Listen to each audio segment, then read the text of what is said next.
오늘 본문의 앞부분인 룻기 2장 1절에서 13절은 제가 2달 전에 하나님의 날개라는 제목으로 이미 설교하였습니다. 오늘은 그 다음 부분인 14절에서 23절까지를 본문으로 삼아 설교합니다. 오늘 설교는 제 책에 실려있는 원고입니다. 여러분들이 다행히도 제 책을 잘 안 보시기 때문에 제가 조금 손질해서 여러분에게 처음으로 설교합니다. 룻기 2장의 앞부분인 1절에서 13절에서는 룻이 깨달은 하나님을 알려줍니다. 다시 말해서 룻이 보아스를 통해 깨닫게 된 하나님의 모습을 보여줍니다. 룻이 본 그 하나님은 어떤 분이신가? 하나님께서는 자신의 삶 전체를 하나님께 의탁하는 자는 그가 누구든지 어떤 신분에 있든지 간에 하나님에게 나아오면 그를 따뜻이 받아주시고 감싸주시는 분이라는 사실입니다. 이 사실을 룻이 깨달아 알게 된 것입니다. 보아스를 통해 알게 된 것입니다. 이어지는 본문인 오늘 룻기 2장 14절에서 23절은 하나님의 또 다른 모습을 보여주고 있습니다. 바꿔 말하면 이 본문에서는 룻이 아니라 이번에는 룻의 시어머니인 나오미가 깨달은 하나님을 알려줍니다. 그럼 나오미가 깨달은 하나님의 모습이 어떠합니까? 오늘 본문을 자세히 살펴보도록 하겠습니다. 14절입니다. 그날 즉 룻이 보아스라는 사람에게 큰 은혜를 입게 된 날의 식사 때입니다. 보아스의 은혜가 커지는 면을 보게 됩니다. 보아스가 룻에게 가까이 와서 함께 식사하자고 청합니다. 그리고 떡을 먹게 합니다. 게다가 주식이 되는 이 떡을 맛있게 먹을 수 있도록 음료도 제공합니다. 여기서 초가 나오는데 초라는 것은 식초와 같은 맛은 나지만 다른 것입니다. 여기서 말하는 초는 포도주를 산화시켜서 그것에 기름을 섞어 만든 일종의 음료입니다. 따라서 떡 조각을 초에 찍어 먹는다는 것은 마치 우리가 가끔 빵을 우유에 찍어 먹거나 과자를 커피에 찍어 먹는 식으로 생각하면 될 듯 싶습니다. 룻이 추수꾼들이 있는 쪽에 자리를 잡고 앉았습니다. 그러자 보아스는 룻에게 볶은 밀을 먹도록 내어줍니다. 그런데 보아스가 준 이 밀은 그저 1인분 정도의 분량이 아니었습니다. 충분히 먹고도 남아서 남은 것을 가져갈 수 있을 만큼 많이 주었습니다. 18절 하반절을 보면 이런 표현이 나옵니다. 그 배불리 먹고 남긴 것을 내어 시어머니에게 드리매. 이 표현에서 우리가 알 수 있는 것은 보아스가 볶은 곡식을 룻에게 주어서 룻은 배불리 먹을 수 있었다. 그리고 남은 것도 가져가도록 보아스가 허락해 줬기 때문에 가져올 수 있었다 하는 사실입니다. 보아스가 룻에게 베푸는 은혜는 더욱 풍성하게 나타납니다. 이 사실은 15절과 16절에 드러나 있습니다. 룻이 식사를 마치고 다시 이삭을 주우러 일어날 때 보아스는 자기 일꾼들에게 특별한 명령을 내립니다. 이 명령은 크게 세 가지입니다. 첫째, 룻으로 하여금 곡식 단들 사이에서 이삭을 줍게 하라는 것입니다. 원문에서는 곡식 단들 사이라는 말이 강조되어 있습니다. 이것은 보아스가 룻이 이삭을 줍도록 크게 배려했다는 사실을 말해줍니다. 일반적으로 가난한 자들이 곡식을 이렇게 주워서 먹고 사는데 이들은 추수꾼들의 뒤를 쫓아가며, 앞서면 안 됩니다. 뒤를 쫓아가며 떨어진 이삭을 줍도록 내버려 둡니다. 이것이 일반적인 관습입니다. 그런데 룻에게는 묶어놓은 단들 사이에, 아직 추수하지 않은 묶어놓은 단들 사이에서 마음대로 이삭을 줍도록 허락했습니다. 특별한 배려입니다. 둘째로 책망하지 말라고 명령합니다. 이것은 룻이 곡식 단들 사이에 들어와서 이삭을 줍는 것을 탓하지 말라 하는 뜻이 아닙니다. 이 말은 모욕적인 말을 하지 말라는 명령입니다. 책망하지 말라는 것은 룻을 함부로 대하지 말라는 것입니다. 룻은 가난한 과부입니다. 게다가 이방인입니다. 천대받을 조건을 다 갖췄습니다. 그러니 거친 사내들이 룻을 보잘것없는 여인으로 여겨서 함부로 대할 것이 불보듯 뻔합니다. 그러기에 보아스는 그런 사실을 미리 내다보고 룻을 바르게 대우하라고 명령한 것입니다. 보아스가 내린 세 번째 명령은 16절에 나옵니다. 이 구절에서 보아스의 은혜는 최고에 이릅니다. 밭 주인이 자기 밭에 와서 곡식을 줍되 안전히 줍도록 보살펴 주는 것만도 은혜의 손길을 펴준 겁니다. 그런데 아직 추수가 마무리되지 않은 곡식 단들 사이에서 룻이 마음대로 곡식 나닷을 주울 수 있을 뿐만 아니라 특별히 룻을 위하여 줌이란 것은 아직 완전히 묶여지지 않은 곡식단입니다. 완전히 묶여지지 않은 곡식단에서 아예 이삭들을 뽑아내서 그녀로 하여금 줍게 하라는 적극적인 명령을 내립니다. 우리말에 조금씩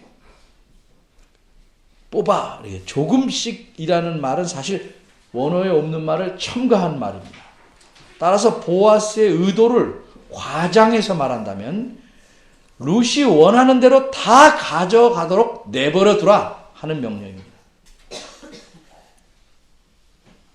그리고 혹시 룻이 일꾼들이 보기에 너무 많은 분량의 곡식을 줍는다고 해도 탓하거나 꾸짖지 말라고 첨가합니다. 이처럼 15절과 16절에 나타난 보아스의 명령은 가난한 자들에게 일반적으로 베푸는 동정의 한계를 훨씬 넘는 크나큰 은혜였습니다. 17절과 18절입니다. 이러한 큰 은혜를 입은 룻이 식사 후부터 저녁까지 아마 한나절 정도 줍고 그 주운 것을 이렇게 털어서 알곡만 되어봅니다. 주운 보리가 한 에바쯤 되었습니다. 한 에바는 4갤론입니다. 약 16리터입니다. 우리 도량형으로 말하면 약 조금 부족한 2말 정도의 양에 해당합니다. 이 교회당 문 앞에 보면 길고양이들을 먹이는 사료가 있습니다. 그 사료 한 푸대가 마침 8kg입니다.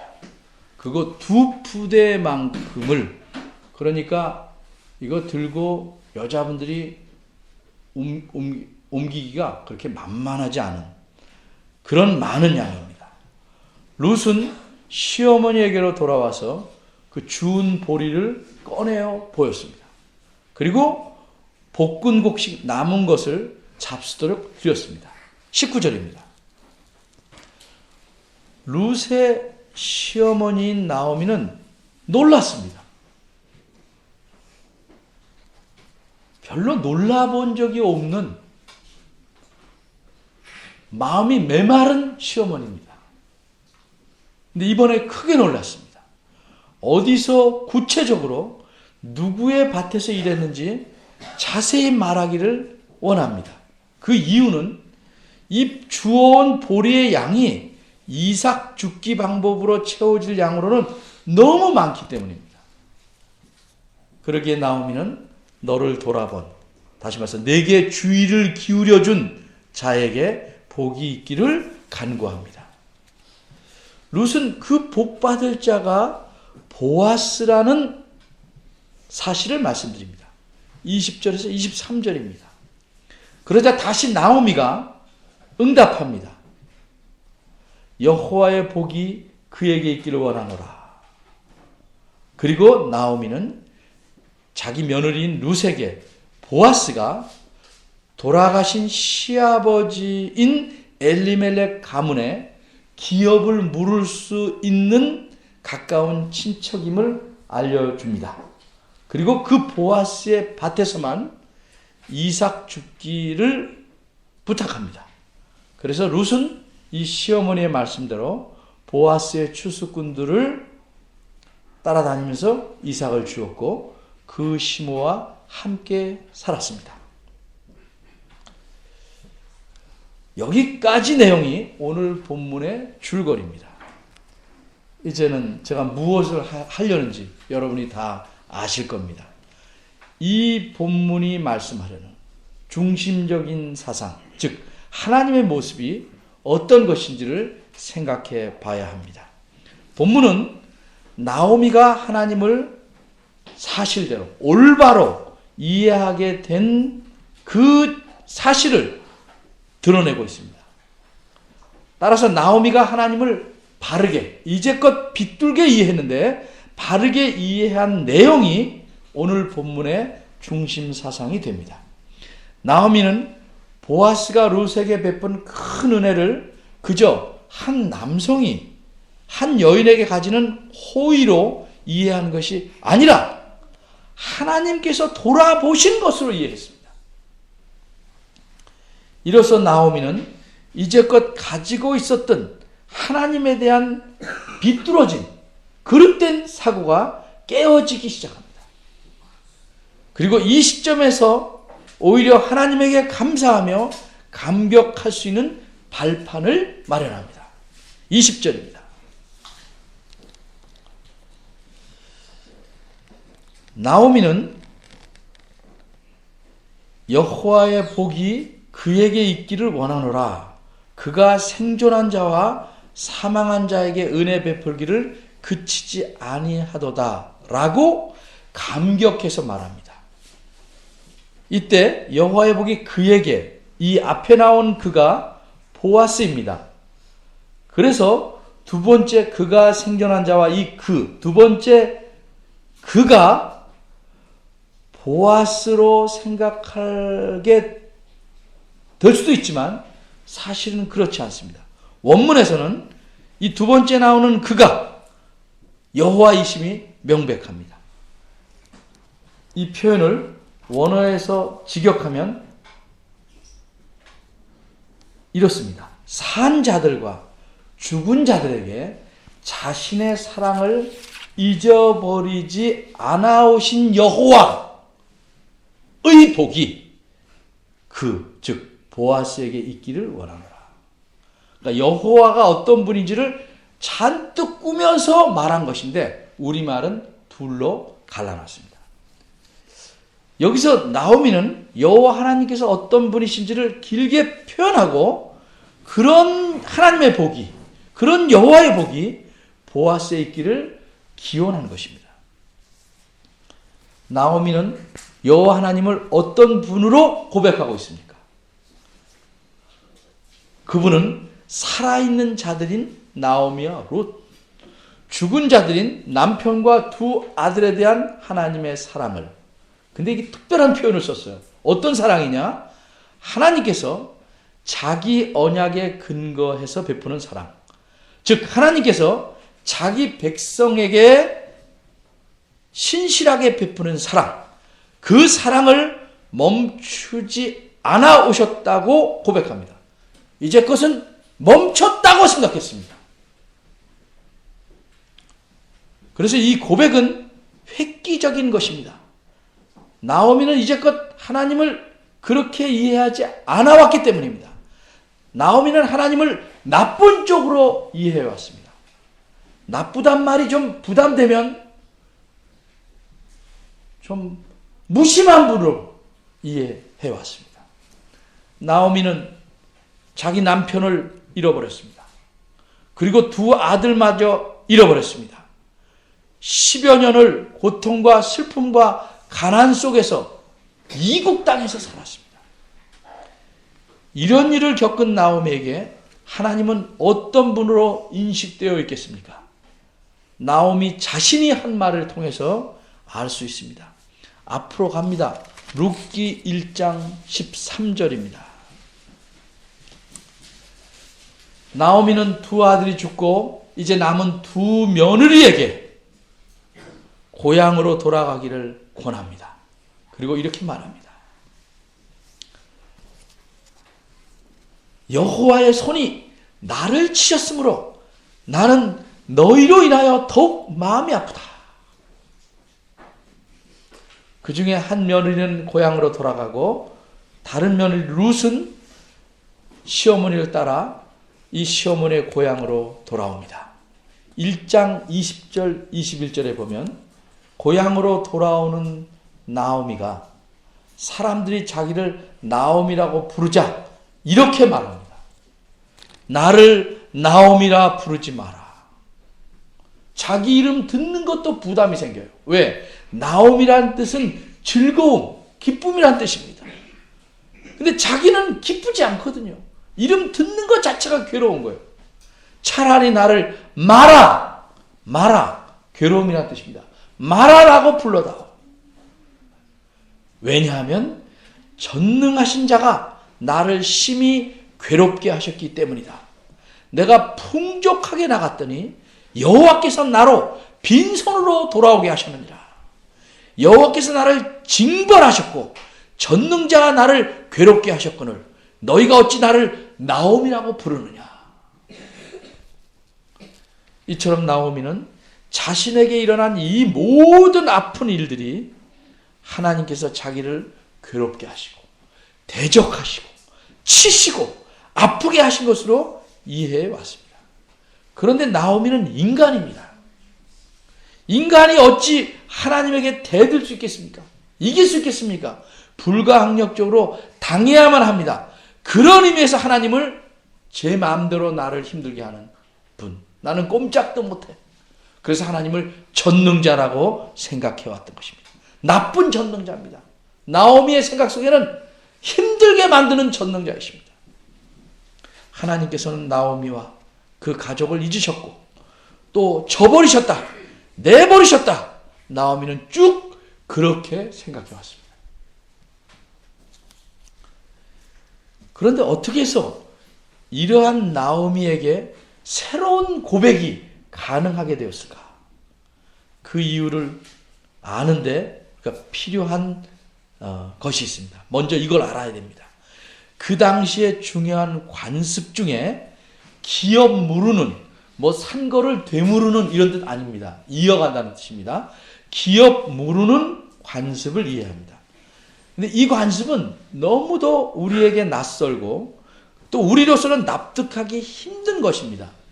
그렇지만 유대 나라에서는 오랫동안 통용된 전통적인 관습입니다. 만일 어떤 남자가 자신의 대를 이을 자식을 얻지 못하고 죽게 되면 그의 형제가 그 죽은 형제의 아내, 일반적으로 형수가 되겠죠. 형수에게 들어가서 죽은 자의 대를 이어갈 자식을 생산시킬 의무가 있습니다. 그러기에 예수님을 당황스럽게 만들 의도로 사두개인들이 이런 관습을 이용해서 이런 식으로 질문하였던 것입니다. 선생님, 모세가 말하기를 어떤 사람이 자식이 없어 죽으면 그 동생이 형수에게 장가들어서 그의 형에게 뒤를 이을 자녀를 세워주어야 한다 하였습니다. 그런데 우리 이웃에 형제가 7 있었습니다. 마지가 장가들었다가 자식이 없어 죽음으로 아내를 그 동생에게 남겨놓았습니다. 둘째도 셋째도 그렇게 해서 7이 다 그렇게 하기에 이르렀습니다. 맨 나중에는 그 여자도 죽었습니다.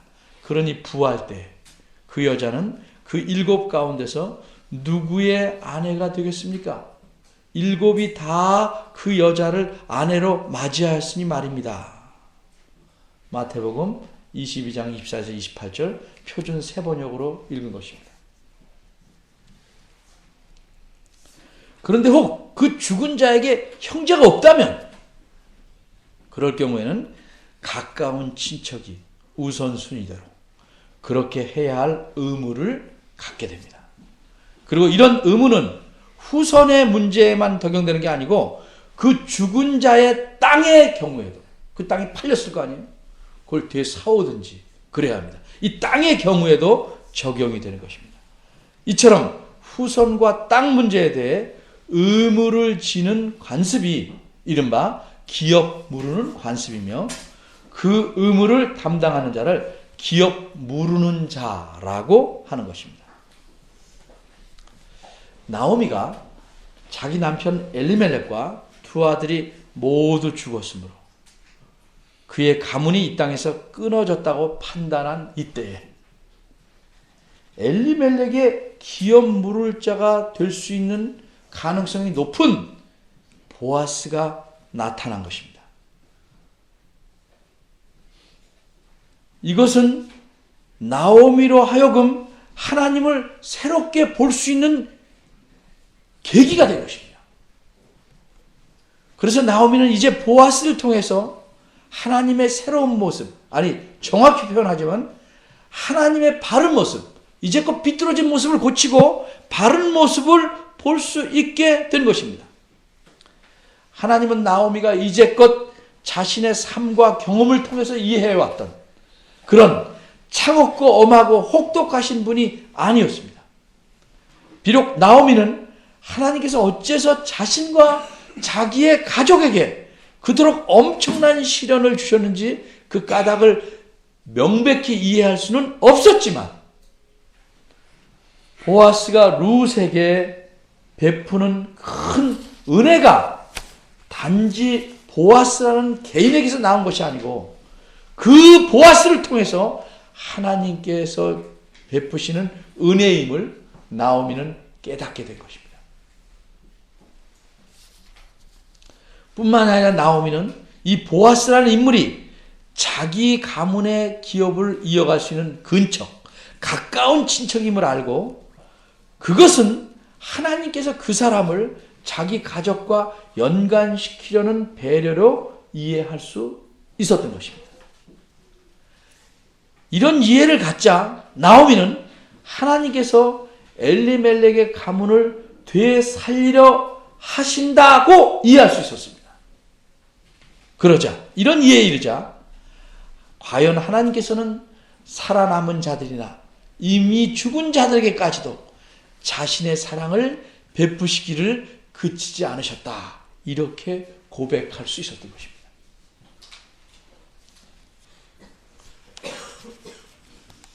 우리에게 일어나는 일들은 그냥 어쩌다 운 좋게 운 나쁘게 맞아떨어지는 일들이 아닙니다. 그 배후에는 모든 것이 하나님의 세밀하신 간섭과 섭리가 있는 것입니다. 우리에게 일어나는 사건들을 보고 하나님이 어떻게 우리를 배려하는지를 잘 살펴봐야 합니다.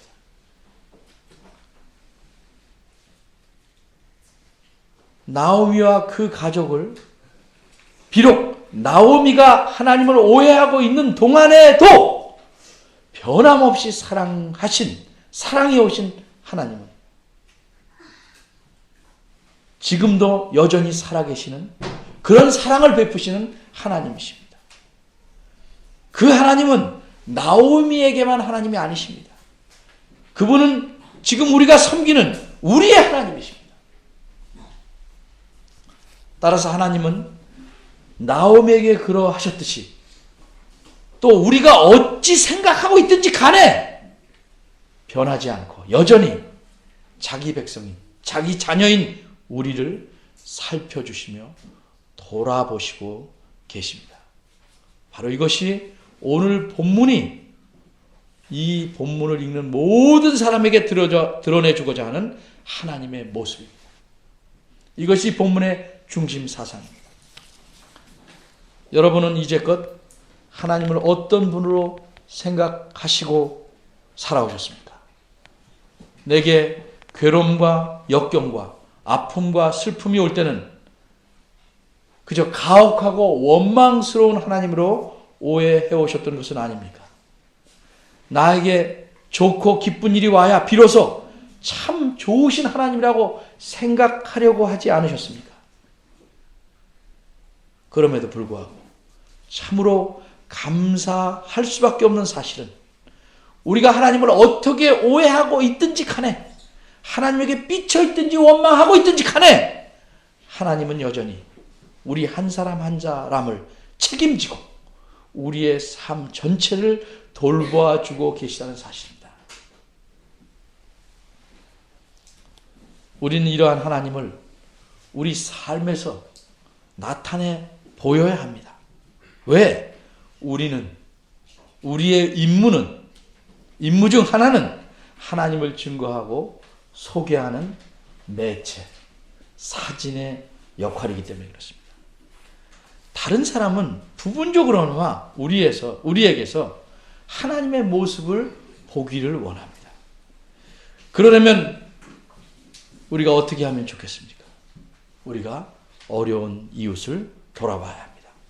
무엇보다 특별히 하나님의 자녀들로서 서로에게 사랑 어린 관심을 가져야 하고 서로의 생활을 보살펴주며 그 마음을 헤아리고 돌보아줘야 할 것입니다. 나만 생각하고 살아가는 것을 현명하게 여기는 이 세상에서 이웃을 생각하고 돌아보면서 산다는 것은 바보처럼 보일 것입니다.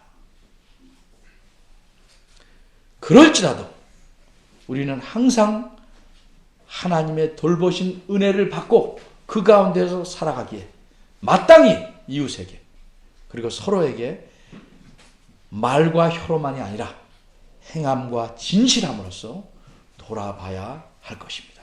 이런 삶을 살아서 하나님을 잘 드러내는 여러분이 되시기를 바랍니다. 기도하겠습니다. 하나님, 감사합니다. 저희들이 잘못하고 저희들이 하나님을 멀리 떠나고 하나님을 원망하고 왜곡된 생각을 갖고 있어도 하나님이 참고 계시면 하나님께서 바보이고 무관심하시기 때문이 아니라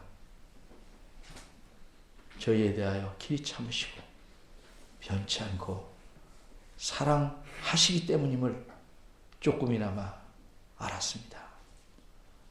이런 하나님의 마음을 헤아릴 줄 아는 저희가 되게 하시고 이런 하나님의 사랑을 나를 통해서 남에게 전달하는 우리 각자가 되도록 도와주시옵소서. 저희를 긍휼히 여겨주시고 하나님의 사랑과 은혜 안에서 사는 이 삶 자체를 참으로 감사하고 그래서 기쁨이 넘치는 삶을 사는 저희들 되도록 깨우쳐 주옵소서. 예수님의 이름으로 기도합니다. 아멘.